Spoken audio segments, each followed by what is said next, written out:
Hi everyone, my name is Carolyn. Welcome to my channel. I am a personal trainer and I take an approach to fitness that is based in health at every size and focuses on body acceptance and joyful movement. So today we are going to be talking about intuitive eating, kind of, but really we're going to be talking about intuitive fitness. So basically, this started as just kind of a little thought experiment for me because I thought that if I went through this exercise, like this thought exercise myself, it would maybe help me train my clients better. But I came to some interesting conclusions. I got some interesting stuff out of it, so I wanted to share. So basically, what I did is I took the 10 principles of intuitive eating, which, if you are not familiar, is it's like a framework. It's a set of steps that you can take to approaching nutrition that is very based on listening to your body, following your body's intuition,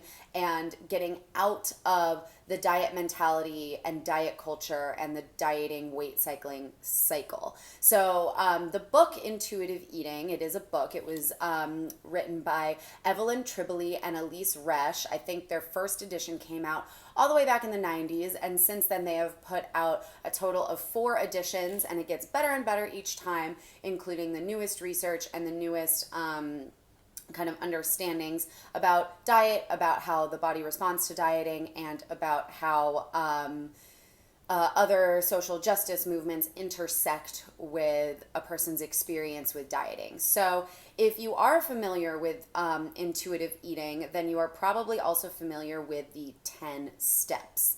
And these are steps that are meant to be taken in order. They include some things that you do like in the material world, like behavior change type things, but it's also a lot of mental and emotional work to help you retrain the way that you think about food and help you heal your relationship with it.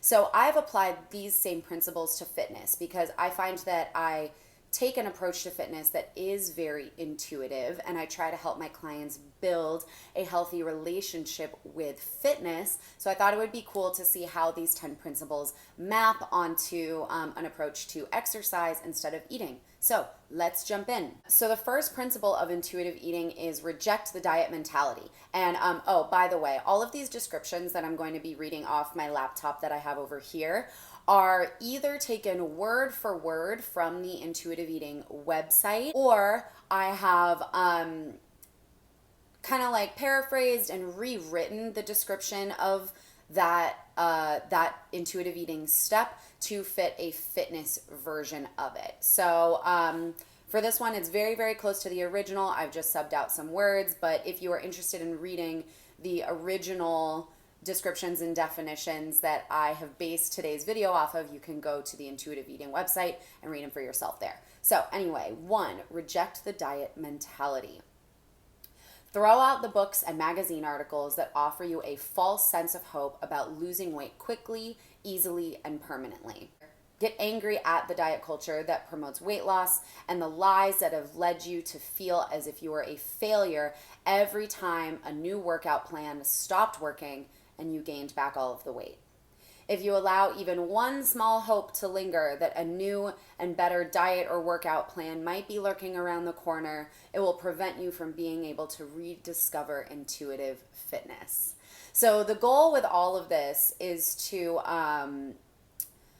help you get from a space of rigidity and guilt and shame around working out and your body and being hyper focused on weight loss goals to a place where fitness feels not easy or effortless, but very in tune with your lifestyle that focuses on goals that are not related to body size or aesthetics, so that you can have a more long-lasting and positive experience with fitness throughout the rest of your life. So that's the main goal that you're going for when going through these steps or when applying the intuitive eating steps to fitness.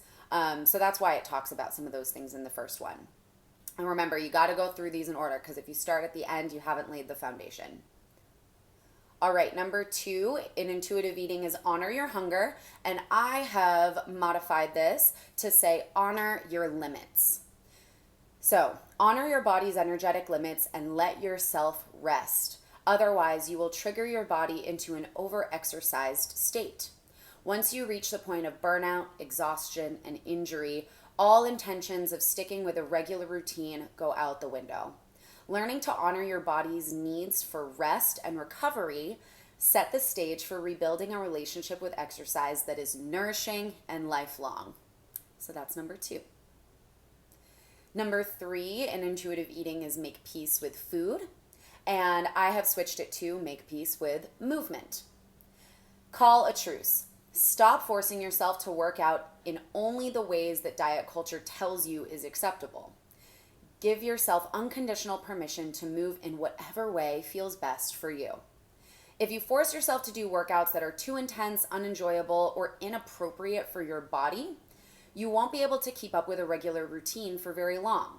When you finally give up on your fitness plan, your diet culture conditioning will kick in and make you feel guilty and ashamed of your failure. But don't worry, you're not a failure. So that's step 3. And then you move on to step 4, which in intuitive eating is challenge the food police. And I have switched it to challenge the fitness police. Pretty simple.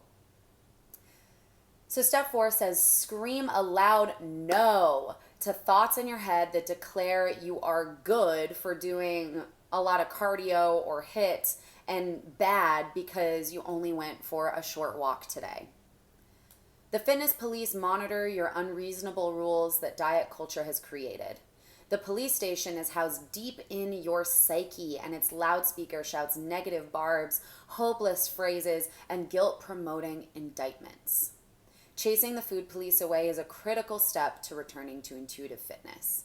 So this basically means that there's no one correct or best way to exercise, which is something that I say all the time and I tell to my clients all the time. And just like in diet culture that tells us that there must be one best way to eat, and that way probably involves eating very, very little or leaving out a lot of food groups, diet culture also gives us these messages about fitness that the best way to work out is the way that either burns the most calories or makes us sweat the most or makes us the most exhausted. But that's just not true. All types of exercise, whether they are intense or gentle, high impact or low impact, all the different activities all have the potential to really benefit you and bring you a lot of value in your life, depending on who you are and what you need. So this is just honoring the fact that there are lots of different types of fitness and they all have value and they are all valid. And the fitness police in our head that's put there by diet culture that wants us to believe there's only one right way to work out, we need to challenge that. Okay, on to number 5. Discover the satisfaction factor. So this one's word for word, at least the title is from Intuitive Eating. And when we apply it to fitness, I said, how do you actually like to move? What activities bring you joy and pleasure? What sounds fun to you? Experiment with different types of fitness activities and figure out what is the most satisfying for you.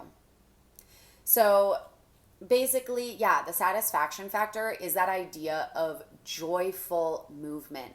It's what you actually like doing. Because in the end, if you don't, and you've probably seen this all over Instagram if you're in these kind of intuitive movement spaces or body acceptance spaces, but if you don't like the type of exercise you're doing, it's really hard to motivate yourself to get up and do it. And so if you want any particular physical or mental or lifestyle benefits from a regular movement practice, you have to be enjoying it to a certain extent, at least just so that you are able to do it in the long term without it taking a ton of willpower and feeling miserable. Fitness should never feel miserable. It's not a punishment. It should be fun, at least a little bit.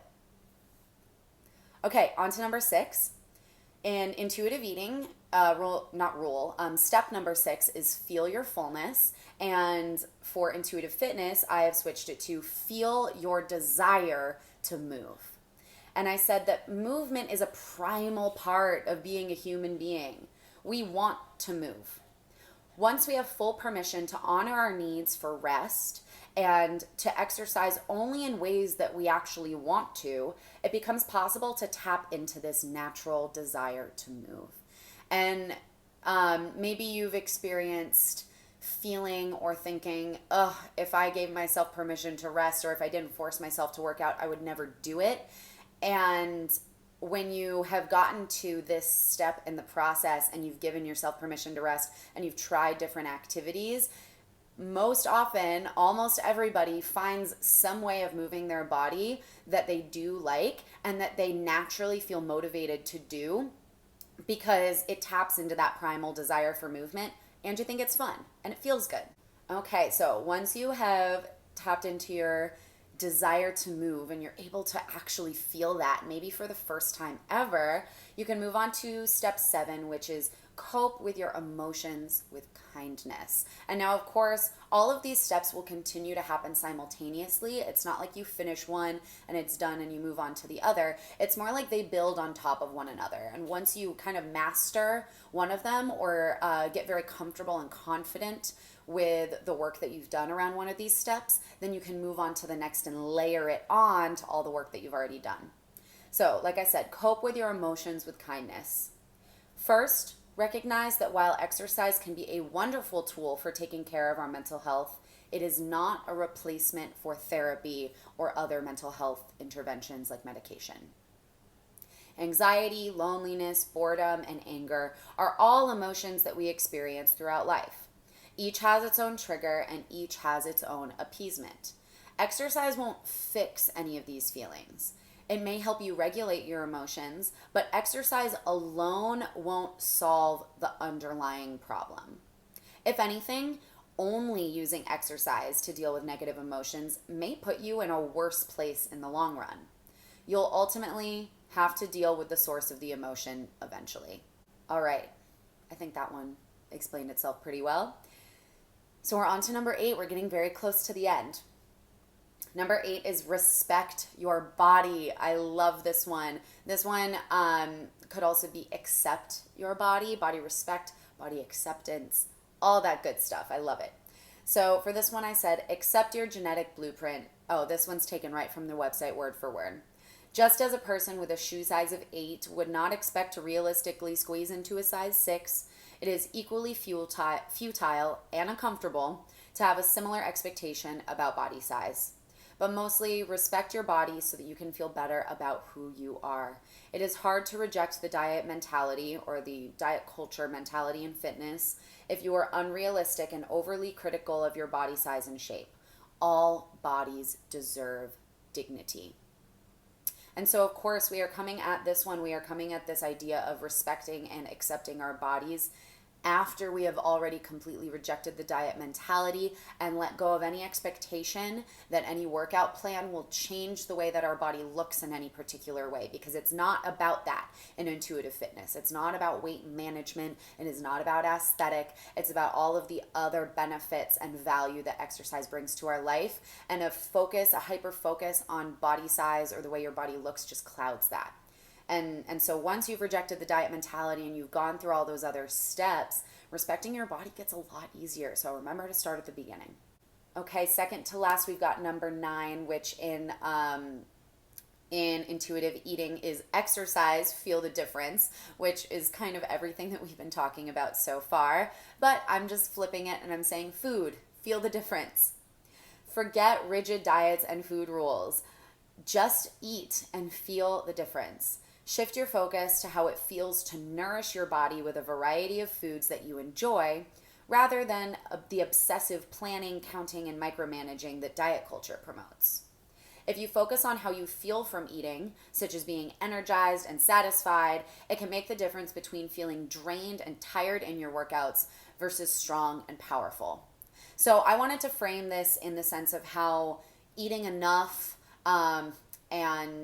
making sure that we are not depriving or restricting ourselves is actually very important in fitness performance. Whether you have performance goals or you just want to feel good while you're working out, eating enough is paramount. And so even if you're not going to go through the whole process of intuitive eating and all of these steps as they relate to food, if you really are focused on the fitness side of things right now, just making sure that you are listening to your body, and if it's telling you it needs more food or a specific type of food in order to feel good and have the energy that it needs to do the types of activity that you want to do, that you love to do, do it. Eat those foods. Nothing wrong with that at all. All right, and then we are on to number 10. And in intuitive eating, principle number 10 is honor your health, gentle nutrition. And this one talks about how once you have kind of repaired your relationship with food, then you can start to think about more specifically, okay, does my body have any particular nutritional needs that I should be paying attention to in order to have the type of health that I want? For example, managing diabetes, or someone with celiac disease eating a gluten-free diet, or if somebody is lactose intolerant, avoiding the dairy products that cause them a lot of digestive discomfort. Those would all be examples of gentle nutrition coming from a place of honoring your body and an intuition as opposed to diet culture rules. So when we flip this to the fitness version, which would be honor your health, I guess like gentle goal setting, or gentle exercise science. I don't know. I couldn't come up with a good name for this one. But basically, I said make exercise choices that honor your movement preferences while helping you advance towards performance and health goals. Remember that you don't have to exercise perfectly to make progress. You will not suddenly lose all of your strength and endurance from an off day or week. You can utilize knowledge of exercise science and anatomy and physiology to make progress over time without having to adhere to a rigid or militant workout routine.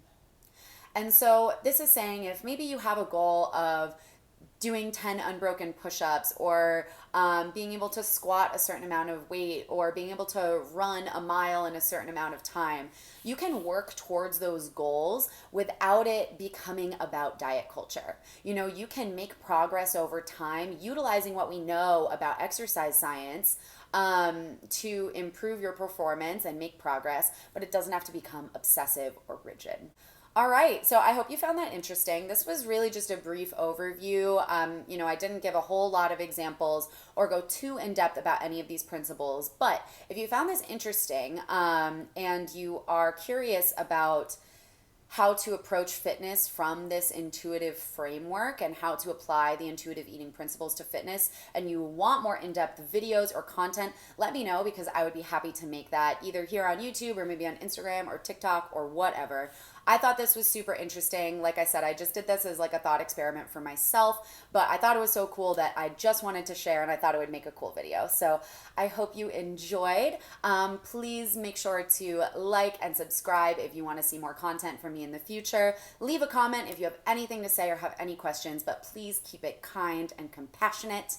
And if you want to follow me anywhere else on the internet, you can find me on Instagram at Carolyn Vig, on Twitter at Carolyn_Vig, and on TikTok at Carolyn Vig. All right, thank you so much for tuning in and watching. I hope you enjoyed, and I will see you in the next video.